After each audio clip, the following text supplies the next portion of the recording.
अस्सलाम वालेकुम। आप देख रहे हैं सिटी 11 न्यूज़ पाकिस्तान HD। सतियाना बंगला से खबर शामिल करते हैं। हमारे डिवीजनल ब्यूरो चीफ तहसीन हैदर रशीद की रिपोर्ट के मुताबिक सतियाना बंगला पोस्ट ऑफिस अरसा दराज से अपनी खिदमत सर अंजाम दे रहा है।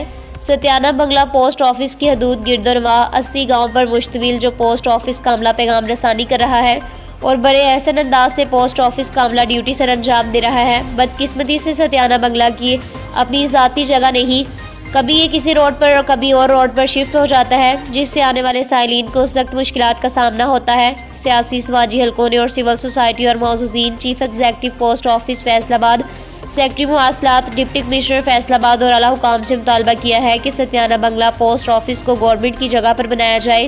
बेशुमार गवर्नमेंट की जगह खाली पड़ी हुई है। फौरी तौर पर सर्वे करवा के डिसेंट होटल के बिल्कुल सामने बच्चों के लिए पार्क मंजूर हो चुका है। इसके साथ सतियाना बंगला पोस्ट ऑफिस बनाया जाए।